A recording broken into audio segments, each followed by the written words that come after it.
రోజు నాన్నగారి పుట్టినరోజు సొంత గ్రామంలో మనం నిర్మించుకున్న క్షేత్రంలో ఇలా జరపడం ఎలా అనిపిస్తుంది సార్? నాన్నగారు పుట్టినరోజు ఈరోజు మీరు అన్నట్టు హరిహర క్షేత్రంలో అందరి మధ్యలో అందరి యొక్క ఆప్యాయత అభిమానాలతో జరుపుకోవడం మేము ఎంత అదృష్టంగా భావిస్తున్నాము. ప్రతి సంవత్సరం ఆయన యొక్క అభిమానులు కానివ్వండి, అందరు కానివ్వండి, ఎంతో ఎక్కడి నుంచి ఎక్కడ జిల్లా మొత్తం నుంచి కూడా వచ్చి ఆయనకి అభిమానంతో అభినందనలు తెలుపుతున్నారు. మేము ఎంత ఆనందంగా ఉన్నాం ఈ విషయంలో. ఈరోజు నాన్నగారంటే అమ్మగారంటేనే సేవలకి మారుపేరు. సేవలకి వాళ్ళే ఎక్కువ ముందుకు వచ్చి చేస్తుంటారు. అందులో కూడా మీరు పార్టిసిపేషన్ చేయడం ఎలా అనిపిస్తుంది సార్? మంచి అనుభూతి అండి. అంటే ఇప్పుడు పెద్దవాళ్ళని దాన్ని బట్టి పిల్లలు కూడా పెరుగుతూ ఉంటారు. చిన్నప్పటి నుంచి కూడా మేము వాళ్ళ ఒక సేవా గుణంతో వెళ్తూ ఉన్నారు.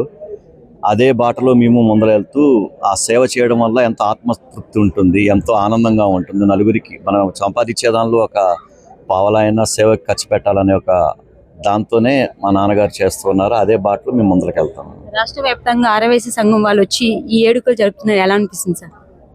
ఎంతో ఆనందకరమైన విషయం అండి. ఒక మన కమ్యూనిటీ పరంగా పెద్దవాళ్ళు ఉన్నారు, పెద్ద ఆయన ఉన్నారు, ఆయన మనం గౌరవించుకోవాలి. ఆయన యొక్క అడుగుజాడల్లో ఆయన యొక్క ఉన్నత భావాలను మనం తీసుకొని ముందరికి వెళ్ళాలి అని ఎంతో ఆలోచనతో ఈరోజు జిల్లా వ్యాప్తంగా కానివ్వండి, రాష్ట్ర వ్యాప్తంగా కానీ అందరూ అభినందనలు తెలుపు చేస్తూ అందరూ దగ్గరకు వచ్చి అందరూ పార్టిసిపేట్ చేస్తూ ఉండటం ఎంతో మంచి విషయం అండి. Thank you sir. Thank you.